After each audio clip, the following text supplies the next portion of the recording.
This is all this video is going to be for the next 10 minutes. It's just me and this unicorn. Hey guys, excited to be with you for Magnify tonight. Again, excited to be with you through YouTube and through our discipleship groups as well over on Zoom, and hope to see you for after hours over on Zoom as well. There's a particular YouTube video that I'm fond of where it's these two sons and they prank their mom, if that gives you any insight into what kind of a son I am to my own mother. Sorry, Mom. But they prank their mom using Toy Story 3. So I'm going to issue a spoiler alert. If you want to see Toy Story 3, if you haven't yet, spoiler alert, I'm not going to ruin it for you. You can click the mute button for the next 30 seconds while I explain this. But they take Toy Story 3 and they're watching it with their mom, and they edited the video so that, if you're familiar with Toy Story 3, there's a scene at the end where all the toys are linked arm in arm as they're like headed down towards this like incinerator looking thing, and that they're going to get burned by it. And so they cut it off right there. Like, that's the end of Toy Story 3. They cut it off and it cuts to black and then it goes to the credits. So like this heartwarming Pixar movie ends with just all these toys perishing in an incinerator. And so understandably the mom freaks out and she's just like, what? Like, I can't believe that this can't be the end of the story, right? This can't be the end of Toy Story 3. And eventually they reveal it's a prank to her. Great video. Highly encourage you to look it up, Toy Story 3 prank, if you're interested. But this video kind of got me thinking about what I was planning on talking about for Magnify at night. And it's this idea that, like, when you take that ending of Toy Story 3 that they prank their mom with, it can be easy to kind of relate that to what we're going through right now, right? Like, we take the bad and we take this suffering and then we just kind of cut it off there and say, like, there is no good ending to this, and this is where it's just going. But it doesn't make sense without the good ending, right? Like, that story doesn't make sense if they just, like, end up in the incinerator. It only makes sense in light of the good that's to come at the end of the story. And so I won't spoil the rest of Toy Story 3 for you, but the goodness that comes at the end of it. And so I've been thinking about that a lot for our purposes right now, right? It's easy to look at what we're going through right now with COVID-19. We're really in like week 2 of it in St. Louis, like the thick of being in COVID-19 right now. And it can be easy to look at all these terrible things that are happening. Isolation, schools getting canceled, unemployment, the illness and death that result from it, these terrible, terrible afflictions that are facing us. And it can be easy to just kind of throw our hands up and maybe shake our fist at God and just be like, God, why? Why do you let these bad things happen? What I want to encourage you guys to think about, and what I hope to address in this video, is that God is not the cause of our suffering. And God doesn't willingly want us to suffer, but rather He takes the suffering that we endure as humans and He allows us to transform it. And He allows this suffering to be transformed into something good by His grace and His grace alone. But the first thing we've got to ask is why? Why do we as humans have to suffer and endure the pain of this life? It is a question that has haunted everyone since the time that we've been alive, since forever we've been able to think. We just have this perennial question of why can suffering and evil exist, especially in light of there being an all-loving and all-powerful and omnipotent God who can do whatever He wants. In theory, if God didn't want the coronavirus to happen, He could have just eliminated it, right? If He didn't want all these people to perish from it, if He didn't want all these illnesses and all these things getting closed down, and for me to still have prom, or for me to still have school for the rest of the year, or for me to not have youth group canceled, He could have done it. So why doesn't He do it? Why doesn't He save us from this suffering, right? We have to kind of go back to the idea of creation. And granted, this is going to be more than I can cover in just a simple YouTube video, so I encourage you to look up more for it. But the basic premise is this. God created us, and He created this world that we live in. He created us with a free will, in a state of journeying towards perfection to Him. It's not yet perfect, and we're not perfect, and creation itself is not a perfect thing. But we're in this constant state of journeying towards the Lord because He created us in a free will to follow Him. Now, God could have just thrown everything together and made us a part of the world and just said, okay, you're going to do my complete bidding and do whatever I want you to do whenever I want you to do it, and that's going to be the end of it. But what life is there in that? Is there any true life in that? God in His infinite wisdom, He gives us the gift of free will. And He gives us the gift to be able to act for Him and the ability to use our own actions in this life in accord with how we see fit, precisely because He loves us so much and wants to give us that freedom. But also with that freedom, it comes the ability for it to either be misused or to be misdirected.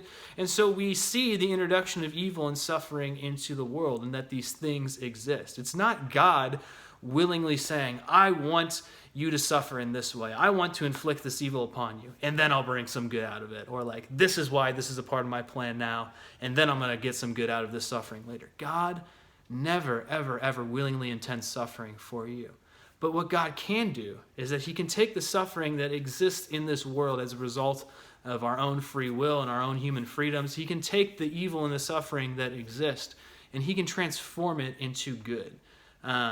His plan is not demolished or thwarted because of this evil that happens, but rather God is able to take even that and sanctify it and make it good and transform it into something for his ultimate plan. It's this idea that God has this perfect will for our lives, but yes, God in a sense also does permit evil to happen. He doesn't make it happen, but he does permit it and allow it to happen precisely because he wants to respect our free will and give us the opportunity to choose as we're free to choose.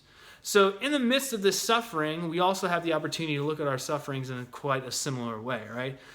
We see all of the afflictions that are against us because of COVID-19. And yes, they're awful. The deaths that have occurred because of it, the most important thing.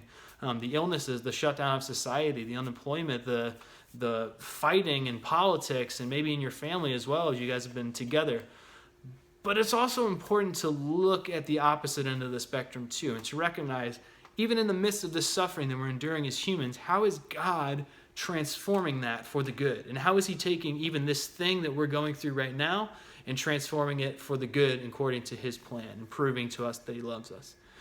There are a lot of ways that you can look at that and apply that to your own life. So I think some of the obvious ones are, you have a lot more time for prayer than you may have ever had before. You may have more time for family. Some of you may not like that, but I think that's an objective good that there's more time for family. A lot of people have been telling me that it's encouraging us to slow down and take stock of the important things in life and to really recognize the things that are most important. So yes, a lot of bad things going on, but also on the end of the spectrum, we can recognize a lot of good that has developed out of this situation. To that end, I really want to focus on one thing for you guys, one practical thing for us to consider in this dynamic of taking our sufferings and recognizing that our sufferings aren't really like sufferings from God, but he has the ability to transform them for the good. And here's what I want to look at. I want to look at the gift of time that we've been given through COVID-19. So on the good end of the spectrum, we have this gift of time that God has given us now. I think that's very obvious to everyone. With everything being canceled and being quarantined at home, we seemingly have more free time than ever. Even though we have our obligations like school and work for your parents, we have more time than ever to do the things that we want to do and to devote ourselves to God, to others, whatever it may be. We can look at this in two ways. We can look at this on the good end of the spectrum, like I just mentioned, all those good things, or we can look at it on the suffering end of the spectrum, like, oh my gosh, like this is terrible, I am so bored. And I think that's something that we're all struggling with a lot now, is just boredom. This free time that we have in this overemphasis that we just have on the freedom to just do whatever we want now. And it's like, well, I have all of this time, and maybe your schoolwork's very difficult, or maybe it's not that difficult and you don't have to devote that much time to it, and you're just kind of left being like, what do I do with the rest of my time? I can only pray so much, I can only read so much. And it's like, even these good things that we're doing, it seems like we can't even do enough of those good things. I know in my own life, like I started trying to pick up praying a rosary every single day, like a full rosary, all four mysteries of it. And even then, I would pray the rosary, and I would still find myself in the day being like, God, I already prayed for an hour and a half today. What else do you want? Like, I know I have all this free time left, hypothetically, but like, what else is there to do now, right? And so we can look at that in one of two ways. Again, we can look at this gift of time, and we can look at it as boredom, or, just like this terrible suffering that we're enduring, that we have to be home all the time, and we have to endure all of this terrible just boredom of not knowing what to do with our lives now. Or we can look at what God is trying to tell us and the good that he is trying to do even through this suffering, right? And he is saying, recognize the gift of this time and recognize the gift that you have during this time to, one, grow closer in love to me, and two, grow closer in love to others. There is this famous philosopher, Blaise Pascal, who said that all of humanity's problems can be reduced to the fact that we do not know how to sit quietly by ourselves. It is a very interesting idea to think about, that like we've been given this gift of time, and I think all of you might resonate with this idea that we're so overscheduled, and like what a gift that God has given us all this free time now that we have during COVID-19. And we switch to the opposite end of the spectrum, and now we have all this free time to do whatever we want, to watch Netflix whenever we want, do our schoolwork whenever we want, to work out whenever we want, to pray whenever we want, to read whenever we want, to call friends whenever we want. Like, we have all this time, and now we're just like, but God, I'm so bored because I don't know what to do if I'm cooped up in my house all day, or I feel like I've done everything in a day. Well, it's really on us to recognize the gift of what God is giving us, to transform this apparent suffering and to instead say, God, this suffering that looks terrible on the outset, here's the good end of the story, is that you are inviting me into something much deeper. You're inviting me to contemplate a much deeper mystery of who you are right now. St. Elizabeth of the Trinity has a beautiful line about this that I want to flesh out for you guys. She says, we must become aware that God dwells within us and do everything with him, then not live in these things, but go beyond them. That even the most ordinary tasks, we go beyond them. So it's a very interesting thing to think about, like the things that we do in our lives, the ordinary, seemingly like meaningless tasks of our everyday life. Right now, God is inviting you to sanctify that and to do something deeper with that in your life, so that these things, even though it looks like you just may be going about through like an ordinary day and it's just like, oh my gosh, like this is so boring, this is so painful, I'm stuck in my house, I can't see my friends, I can't seem to do anything besides just schoolwork and pray if I get to pray, or just video games, and I kind of just like, go from thing to thing to thing to thing, kind of just feeling dead. Well, no. We're invited to sanctify that ordinary day. It's very evocative of monks who live in monasteries, of religious sisters and cloistered orders. It's this idea that even though we're doing these ordinary tasks, that doesn't mean that we're living this ordinary life. We're called to live an extraordinary life with God in the hiddenness of our soul, no matter where that is, no matter what the circumstances are.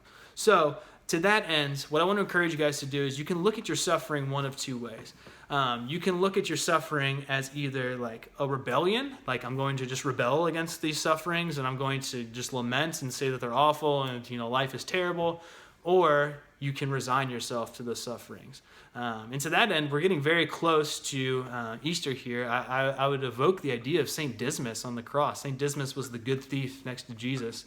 And even on taking his sufferings on the cross next to Jesus, he could have rebelled like the other thief and just not resigned himself to what was going on. But instead, he chose to say, Lord, these sufferings that I'm enduring, they're for your sake. And I'm going to give myself up for you. Remember me when you come into your kingdom. And the Lord blesses him in that way.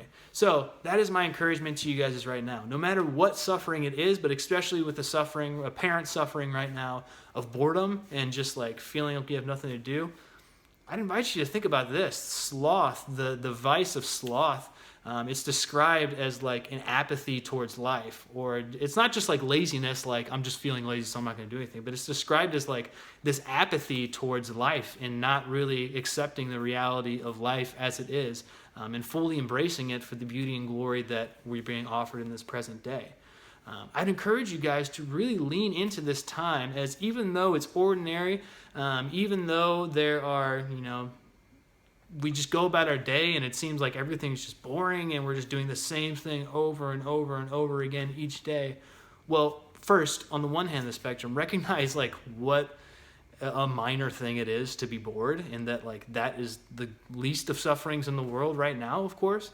But two, recognize that like precisely because of that, God is calling us to endure this time in a much, much more intentional and profound way. To not look at it as a curse or to look at it as an awful thing, but to instead transform the suffering. Look at the blessing. Look at the goodness that's here. God is giving us a chance to love him more, to get to know him more, and by doing so, to love others more, to truly enter into prayer for others and to do things for our neighbors around us and to be thinking more about them. So, St. John Paul II said not to waste your suffering. Don't waste your suffering. And I encourage you guys to do the same thing right now. Don't waste this time that we have of going through COVID-19 to truly sanctify what is in front of us and to make it a source of grace and a source of goodness that God is intending to transform this suffering from.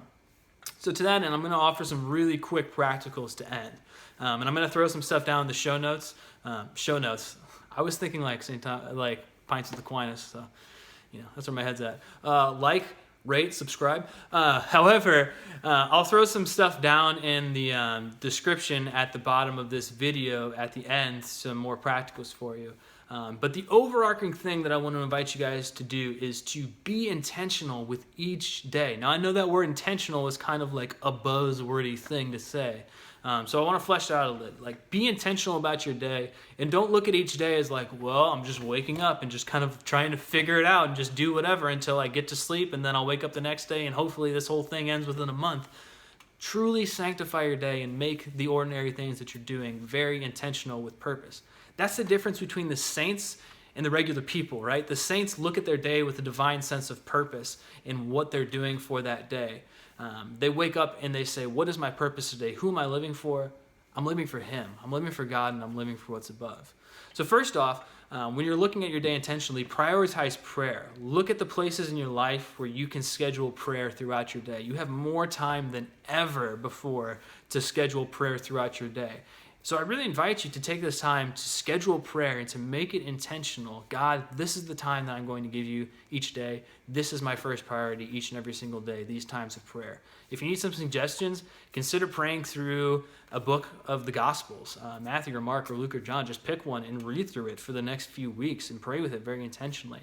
Go through Lectio Divina with it. Read it 3 times slowly. Pray over it. Chew on it and imagine yourself in the actual story of the gospel and imagine what Jesus is saying to you. Pick a book of the Old Testament or one of the letters of Paul and read through them. There's a beautiful quote from Vatican II that says that the church has always venerated the scriptures as she venerates the body of Christ. So in this time that we don't get to receive the body of Christ, what a beautiful invitation that we have the scriptures so readily available to us, and we can venerate the Word of God in the same way that the Word of God comes to us in the flesh.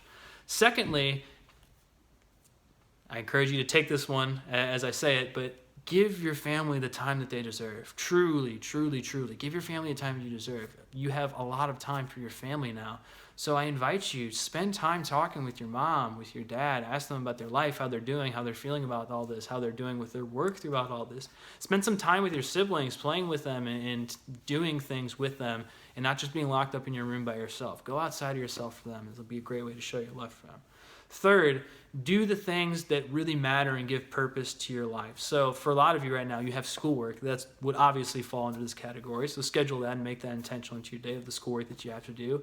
But also think of those activities that you can do that are life-giving, working out, reading some sort of spiritual book or just any sort of book, listening to some like really good and uplifting music, not just Christian music, but just like good, beautiful music that lifts your soul. And you can say the same with movies or good TV shows.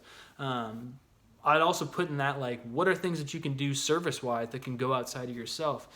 Maybe it's writing letters to some old folks' homes, writing letters to your friends to encourage them, calling people up, something along those lines. They're kind of limited right now because we're stuck at home, but pray over those and really do those things that matter in a day. And the fourth thing that I would encourage you guys to do is to, like, once you've done all 3 of those things and scheduled all those things intentionally, take the rest and just, put that into maybe 45 minutes, add that to an hour. Because video games or social media, those things aren't bad in and of themselves. They're good. But the temptation now is that we can just swing to just doing those things for our entire day. And we do schoolwork, and then we're done with schoolwork, and then I'm just zoning out and watching Netflix and scrolling through social media until I fall asleep. And then the next thing. And then, that's my whole cycle of days until this month or however long this period's over. But I really encourage you, take that. It can still be good and a good recreation for your day. Distill that into a shorter amount of time and really say, okay, all social media, video games, Netflix, whatever it may be combined, I'm not going to give this the most time in my day. If you look at your life intentionally that way, and if you look at your days intentionally like that, and asking yourself each day, what can I do to give glory to the Lord, even in the ordinary tasks of this day? You're going to sanctify it, and you're going to be filled with much more life. I'm very fond of the saying that there are no boring things, that there are just boring people. So if you're suffering from boredom, from boredom right now, I'd really encourage you to ask yourself, like, am I just a boring person? No, I'm just being harsh by saying that, not kidding. But truly ask yourself, like, am I doing things that bring life? Or is my day just kind of like, I just kind of sleep all day and that's it? Or, like I do schoolwork and then I watch Netflix, and then I do schoolwork and I watch Netflix, and I do schoolwork and I watch Netflix until I go to bed. Like, that's going to be boring. Of course it's going to be boring. Figure out how God is inviting you to sanctify this supposed time of suffering and to glorify your day and to make it something good. I think also a struggle is that, us as humans, especially in America, we have this like idea of achievement that like, well, I'm only as good as what I'm producing. And so that can like throw us into like sloth or laziness. Just like, I have nothing really to do right now besides my schoolwork. So like, what is the value in a day, or what is the value of my life? The Lord invites you to take these ordinary tasks, to take this ordinary life, and even the chores that you do throughout the day, through your house, as seemingly meaningless as they might be. And he invites you to recognize that he is calling you even deeper into his own heart through those ordinary tasks. St. Teresa of Avila has a beautiful saying where she said that the Lord does not look so much at the magnitude of anything that we do as at the love with which we do it. The Lord does not look so much at the magnitude of anything we do as at the love with which we do it. So take that into your own heart, take that into your own life, and let that be your mantra for the next month or however long this period is, that don't focus on the boredom. Don't focus on the supposed suffering of just like this boring time period that we have, but instead recognize the beautiful gift that God has given us to know him better during this time, to love him better, and ultimately to grow in love for others during this time as well.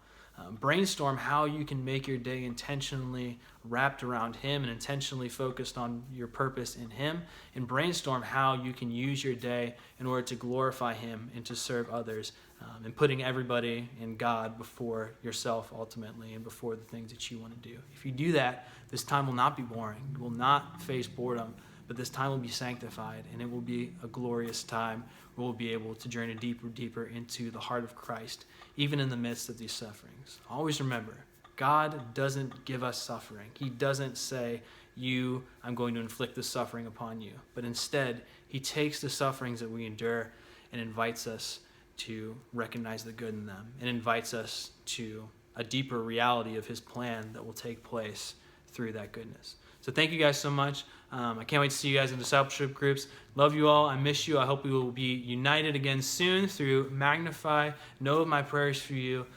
And in all things, give God the glory. Miss you guys. Love you. AMUG. Peace.